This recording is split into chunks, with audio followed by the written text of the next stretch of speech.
Mi secreto, digamos, para tener 42 años y seguir jugando a baloncesto es no parar, porque sé que si paro 2 o 3 meses, levantar eso me va a costar la vida. Y sí que yo he trabajado mucho el tiro, por supuesto, pero sin obsesionarme. No he hecho volúmenes altísimos de 2000 tiros en un día, tal, no. Y siempre lo he hecho mucho por sensaciones. El tiro creo que es mucho por sensaciones y, por supuesto, repetición, ¿no? Hubo una época que hacíamos muchísimo.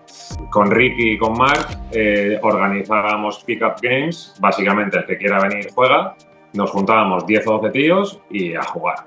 Y un día venía Ricky, que decía, hostia, ¿dónde me he metido? Y se reía de ti, que es buenísimo. Y otro día venía otro. Y bueno, era competir contra gente que no sabías quién iba a venir y no sabías contra quién te tocaba jugar. En los últimos minutos de partido llegó Joakim Noah y pues le tiraron a la camiseta de los pantalones y se puso a jugar, ¿no? Y todo el mundo fue, hostia, ¿qué hace, tío? ¿Qué hace este tío de la NBA?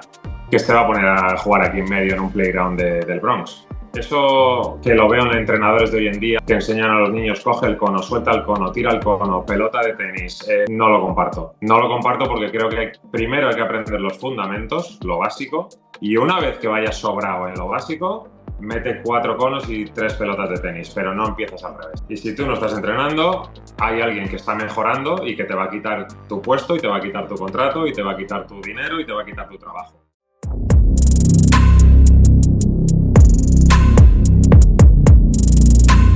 Hola a todos, bienvenidos al canal, bienvenidos a Valer Perspective. Estamos una semana más con un nuevo capítulo y hoy tenemos de vuelta por el canal a Nacho Martín. Bienvenido, Nacho, ¿qué tal estás? ¿Qué tal? ¿Cómo va todo? Genial, bueno, muy contentos de tenerte por aquí de vuelta y en el episodio de hoy vamos a hablar acerca de cómo prepara un jugador profesional el periodo de postemporada durante los meses de verano, porque además en el caso de Nacho, pues él es un enamorado del streetball, del 3x3 y creo que aparte del trabajo en 5x5 se complementan esas dos facetas. O sea que Nacho, aunque luego indagaremos un poquitín punto a punto en ello, ¿cómo te solías preparar tú en líneas generales durante los veranos?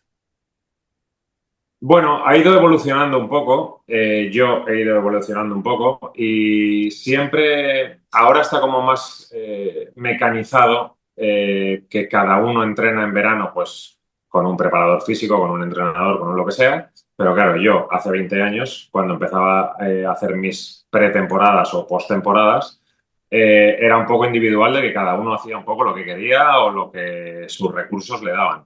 Yo empecé básicamente, siempre he jugado streetball todos los veranos, absolutamente todos los veranos. Eso hace que te mantengas en forma y luego ir a entrenar solo, yo solo. Según iba evolucionando, iba jugando en mejores ligas, iba ganando un poquito más de dinero, contratabas un entrenador, un preparador físico para hacer trabajo en verano, aunque casi siempre he estado yo solo. Se han ido agregando durante el camino amigos y compañeros de trabajo, compañeros de profesión. Alex Yorca se ha unido o hemos entrenado juntos pues, tropecientos años jugando streetball o simplemente entrenando yendo al gimnasio. Pero lo que te digo, es un poco bastante libre, que cada uno se organiza como quiere, igual que también tengo compañeros que no hacen absolutamente nada en verano y las 2 o 3 semanas anteriores a la pretemporada con el club, pues sí que se ponían un poco en forma de, hostia, tengo que llegar bien. Pero eso va, cada uno se lo toma de una forma distinta. Con lo cual, el resumen sería que empecé solo o casi solo y se fueron agregando personas por el camino, especialmente Alex Yorca, que es con el que he hecho pues, las últimas pretemporadas y jugar streetball pues, todos los últimos años. Además, en el streetball, tú que pues viajabas mucho, ¿no? A Estados Unidos, a Nueva York, has jugado en pistas muy icónicas como Rucker Park, etcétera, ¿no? Un montón de ellas. También, como dices, siempre has estado muy vinculado al 3x3 y aunque desde fuera parece que al reducirse las dimensiones de la pista, jugar en solo una canasta puede ser menos esfuerzo, es todo lo contrario, son esfuerzos mucho más agresivos en muy poco tiempo, ir y venir. ¿Crees que eso también a ti te ha ayudado a estar mucho más preparado en ese aspecto físico, si cabe? Bueno, a mí lo que me ha ayudado es no parar. Yo, bueno, tengo una frase que puede sonar un poco absurdo, pero claro, si no paras, nunca dejas de estar en forma. Si paras, te tienes que volver a poner en forma. Entonces, mi secreto, digamos, para tener 42 años y seguir jugando a baloncesto, es no parar. Porque sé que si paro 2 o 3 meses, levantar eso me va a costar la vida. Entonces, básicamente, nunca he parado de jugar. Acababa Liga CB, streetball, acababa Leboro, streetball, acababa X, 3x3. O sea, siempre he estado activo haciendo cosas. Como mucho he podido parar, pues no sé, una semana, 10 días, jamás, nunca he parado más. Porque creo que es lo que mejor va para mí. Cada persona tiene un cuerpo y cada persona le va mejor una cosa o le va mejor otra. Pero para mí ha sido la constancia, el seguir, seguir entrenando, seguir entrenando. Puede que bajes un poquito el ritmo y no entrenes igual que cuando estás en plena temporada, pero no parar, no parar, seguir compitiendo y entrenando. Nacho, hablabas antes de esa, bueno, de ese trabajo que hacías tú, ¿no? Sobre todo por tu cuenta, poco a poco, pues, como dices, empiezas a trabajar con Alex Yorga, con entrenadores, pero ese trabajo de técnica individual, cómo lo realizabas y con qué frecuencia, digamos, puede ser diario o semanal, ¿no? Cómo lo gestionabas? Bueno, yo es que entrenaba todos los días, ya sea verano o ya sea no verano, lo que te digo. Puedo parar una semana, me puedo ir de vacaciones con mi mujer, me puedo ir de vacaciones con amigos, tal. Sí, claro que puedes parar, por supuesto, y desconectar es muy bueno. Me puedo ir a un viaje con colegas 4 días perfectamente y no hacer nada, sí. Pero en cuanto vuelvo, entreno todos los días. Ya sea ir al pabellón a tirar, ya sea ir a hacer pesas. Ahora, por ejemplo, llevo una temporada haciendo boxeo y he hecho años anteriores también. O sea, tienes que buscar cosas para hacer, para estar activo. Me da igual, como si quieres jugar al pádel o si quieres salir con la bici. Pero yo creo que un deportista tiene que estar conectado con el deporte. Lo de parar un mes o 2 meses y luego volver a arrancar, a mí personalmente no me funciona. Y llevado esa parte de técnica individual, de uno por uno, pues ¿cómo lo solías trabajar? Pues con mucho volumen de tiro, tú que has sido siempre un jugador con buena mano.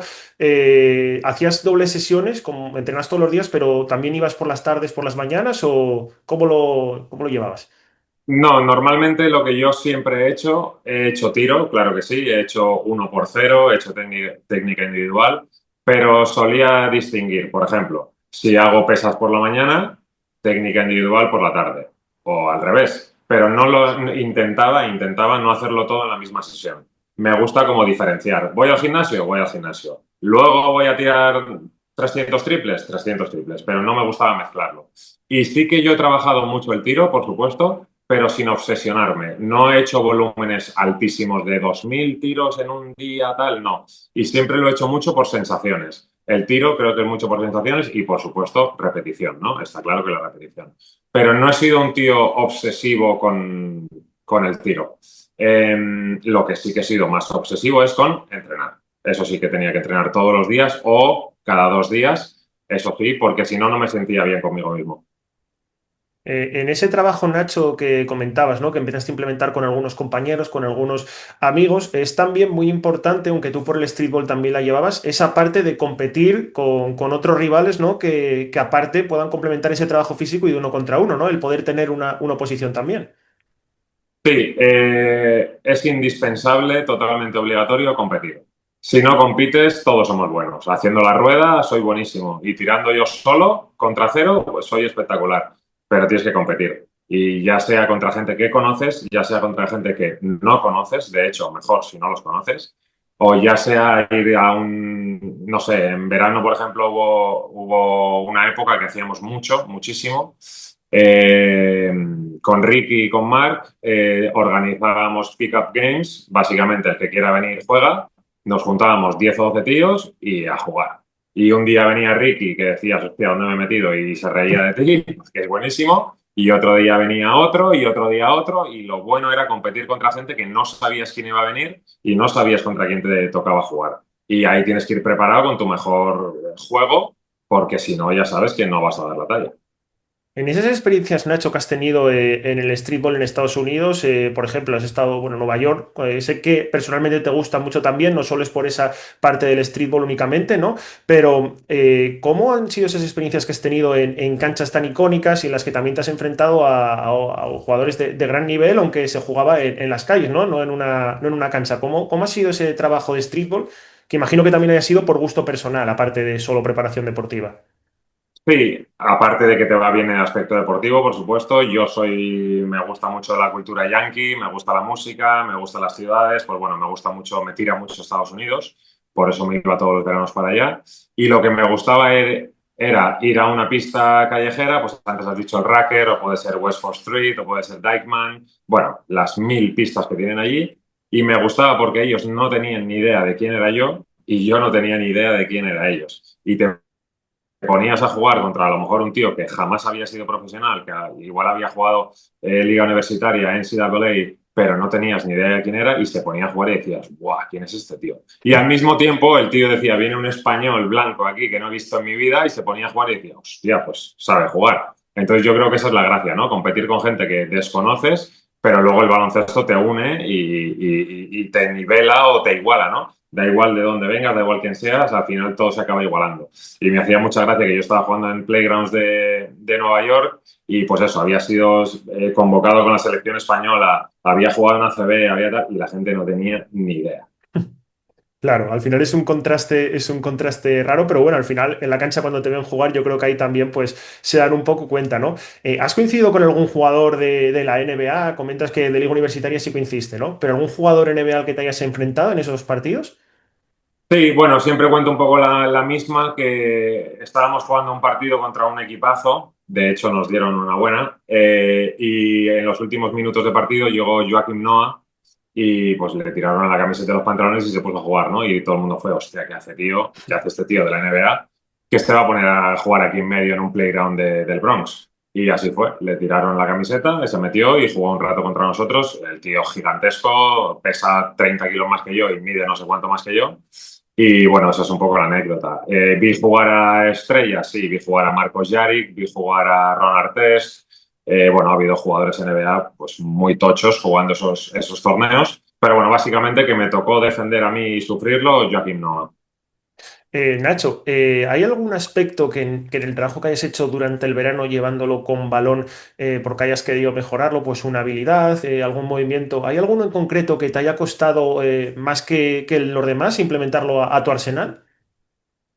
No, yo básicamente siempre he entrenado las cosas en las que creo que se basa mi juego.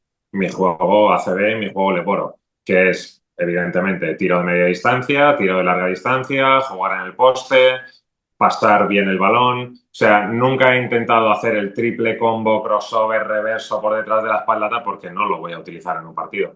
Entonces he intentado ser bastante práctico y bastante básico.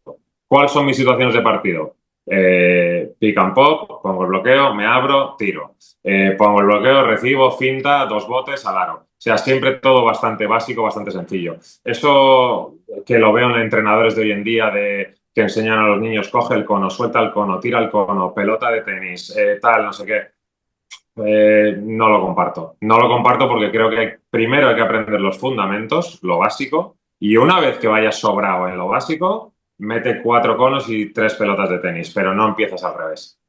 Claro, y además muchas veces, como comentas, puedes trabajar un movimiento que en partido quizás no lo utilices y encima si lo llevas a cabo, digamos, sin oposición, cambia radicalmente cuando te encuentres en un partido pues con un rival que puede ser más bajo y complicarte más por X factor o más alto a la inversa, ¿no? Sí, por eso te digo que yo no, o sea, siempre me he limitado a cosas bastante básicas. Yo, jugando de 4, midiendo 2,03, ¿cuántos crossovers te voy a tirar en un partido? Uno. A lo mejor dos si me vengo arriba, pero lo normal es juego básico. En ACB te piden, si eres maravilloso en el uno contra uno, genial. No es mi caso. Yo era bueno pues abriéndome, tirando, penetrando desde fuera, haciendo otras cosas, ¿no? Pero yo creo que cada uno se tiene que especializar en lo que es bueno y dejarse de maravillas. Las maravillas son para los de la NBA, pero nosotros no estamos a ese nivel. Entonces, mi consejo, primero lo básico, el juego fundamental, y cuando ya tengas dominado eso, entonces ya metes todo tipo de floritura y de lo que quieras. Aprovecho para preguntarte, Nacho, comentabas ahora acerca de la especialización. Tú en la CB, no solo por tu caso personal, sino por el caso de tus compañeros, ¿has notado mucho que te demandan estar especializado? Es decir, no que hagas solo una cosa, pero sí que, como comentas, no te centres en tantas, sino en encontrar tus fortalezas y sumar al equipo en cosas concretas. Sí, hay gente que ha podido hacer carrera en ACB o en primeras ligas, primeras divisiones, haciendo cosas, detalles, haciendo pocas cosas bien, bueno, haciéndolo muy bien. No sé, se me viene a la cabeza, por ejemplo, Alberto Corbacho, ¿no? Que antes hablaba de él cuando estuvimos en la selección. Alberto Corbacho era un tirador de triples abismal, tremendo, espectacular, tenía una mano brutal. El resto de cosas igual no se le daban tan bien, cumplía, era cumplidor, pero ¿qué era? Un especialista de tres. Pues bueno, hizo carrera siendo un especialista y metiendo triples a porrón. Pues si tú encuentras en lo que eres bueno, puedes hacer carrera de ello. Igual que hay defensores. En ataque no son muy buenos, pero el suyo no le mete ni una. Y presionan y niegan líneas de pase y tal. Pues bueno, a lo mejor en ataque no te pasan mucho el balón o metes 2 puntos por partido, pero atrás en defensa eres espectacular. Entonces creo que cada uno tiene que encontrar un poco su hueco. No tendría sentido que yo me hubiese puesto a tirar 14 crossovers y pases por detrás de la espalda si no es mi juego donde yo no me siento a gusto. Entonces creo que cada uno se tiene que colocar donde mejor sepa hacer las cosas. Vamos con las tres últimas, Nacho. También es una época importante para desconectar. Comentabas antes que tenías algunos compañeros que no tocaban el balón hasta que quedaban pues 3 semanas, por ejemplo, ¿no? Para empezar la nueva campaña, pero también con la temporada, con un calendario cada vez más comprimido, con los viajes, los desplazamientos, el desgaste natural, ¿no? ¿Cómo aprovechabas tú a nivel de desconexión de todo este verano? ¿Hacías alguna, lo que comentamos, muchos viajes, alguna actividad, digamos, que durante el año, como puede ser el boxeo, pues igual no puedas hacer porque te puede lesionar la mano? ¿Cómo gestionabas ese tiempo de desconexión, de ocio? Mi tiempo de desconexión de ocio en verano siempre estaba asociado, o casi siempre, al baloncesto. Es decir, si yo viajaba, jugaba baloncesto. Si no viajaba y me quedaba en Barcelona, que yo siempre he vivido en Barcelona, jugaba baloncesto. Entonces siempre ha estado relacionado con el baloncesto. Si, por ejemplo, teníamos días libres, que no solía ser así, en Navidad o en Semana Santa, que como mucho tienes dos, porque no te solían dar más, pues ¿qué haces? Pues familia, seres queridos, novia, etcétera, pues eso sí. Pero yo casi siempre mi tiempo libre de tener 2 meses, un mes y medio, tal, estaba relacionado con viajes y con baloncesto. Qué interesante, Nacho. Pues quería preguntarte ahora por el mercado de fichajes, porque me estaba acordando que cuando vino Diego Sánchez al canal hablamos un poco sobre cómo gestiona un jugador el mercado de fichajes y él nos comentaba que en esos mercados en los que todavía no había firmado con un equipo, e incluso empezaba las pretemporadas y él todavía seguía sin firmar nada, sí que eran los más complicados porque le costaba más centrarse en este trabajo que tenía que hacer el individual, ¿no? De trabajo, de mejora, por estar un poco pendiente o nervioso, ansioso por esa situación. ¿Cómo has gestionado tú todo el tema del mercado de fichajes, de estar pendiente? ¿Le has prestado mucha atención durante el verano o has pasado más de él? Nada, bueno, nada, mentira, sí, le prestas un poco de atención, pero no cambiaba mi personalidad, no estaba nervioso, no, nada, no sé por qué, ¿eh? Pero mi padre fue jugador de baloncesto, cambió 50 veces de ciudad, bueno, 50 no, cambió muchas veces de ciudad, yo he cambiado muchísimas veces de ciudad y yo esperaba el mensaje o la llamada de mi representante, Germán González, y decirme, Nacho, hay esto, ¿qué hacemos? Y yo siempre he dicho que lo que me cabía en el coche era lo que me llevaba. Y 3 maletas, pum, lo que entra en el coche, cojo y me piro. Y hay gente que le cuesta más. Yo, hasta el día de hoy, no tengo hijos, con lo cual moverme de un lado a otro era bastante sencillo. Eh, entonces nunca he tenido problema. Siempre he estado esperando la llamada o el mensaje de tal sitio, tal sitio. Haces maletas, llenas el maletero y te vas. Para mí no ha sido un inconveniente. Pues vamos con la última, Nacho. Pongámonos en el caso que seguramente te ha pasado alguna vez, no lo sé, pero imagino que sí, de que un jugador o una jugadora, sea más joven o tenga más experiencia en el baloncesto, te pida un consejo para ver cómo puede afrontar el periodo de postemporada, ¿no? Un poco lo que estamos hablando en el vídeo. ¿Qué consejo le darías tú, Nacho? Bueno, primero, saber si quieren ser profesionales o no. Si quieres ser profesional, hay que apretar. Hay que apretar y hay una frase mítica que no sé quién la dijo. Mientras tú no estás entrenando, alguien está entrenando. Y si tú no estás entrenando, hay alguien que está mejorando y que te va a quitar tu puesto y te va a quitar tu contrato y te va a quitar tu dinero y te va a quitar tu trabajo. Entonces, simplemente eso ya tiene que ser una motivación para decir, tío, no puedo estar aquí tirado en el sofá o no puedo estar 5 días en la playa tomando el sol sabiendo que hay alguien que me quiere quitar mi trabajo. Entonces yo eso siempre lo he tenido muy en mente. Y luego, una vez que aceptas ser profesional, una vez Diego Ocampo, el entrenador, entró en el vestuario en Manresa y nos dijo, tíos, Aquí todos somos profesionales y todos queremos ganar. Si queréis ganar y todos sois profesionales, me tenéis que dar el permiso para que yo os apriete hasta vuestro máximo nivel. Y si no me dejáis apretaros hasta vuestro máximo nivel, es que no lo queréis. No queréis ganar, no queréis estar arriba, no queréis ascender, no queréis tal. Y tienes razón, tío. Si tú eres profesional, estás aceptando pues que te aprieten y entrenar y sufrir y que te duela y torcerte el tobillo y las lesiones, lo estás aceptando. Y si no quieres ser profesional y te lo quieres tomar por pasártelo bien, genial, todo bien, te respetamos igual, pero entonces no te consideras un profesional. El día que aceptas ser profesional, hay que poner el trabajo y hay que poner el esfuerzo. Pues nada, Nacho, un gusto oírte hablar, por aquí queda, pero bueno, como te digo, creo que es muy interesante esa forma en la que te la tomabas tú al final. Oye, igual hablamos con otro jugador y lo toma de otra manera o se toma más tiempo para desconectar, pero creo que es súper interesante ese tema del streetball, del 3x3, también de entrenar todos los días un poco por salud y porque te gusta, ¿no? Estar bien físicamente. O sea que bueno, ha sido un placer tenerte por aquí, Nacho. También en comentarios, si podéis comentar, si queréis que Nacho a futuro pues hable de algún otro tema relacionado con baloncesto, como puede ser en este caso la postemporada. Y eso, muchas gracias por estar aquí con nosotros, Nacho. Ha sido un placer. Ha sido un placer, lo mismo digo, un abrazo. Nos vemos, un saludo. Hasta luego.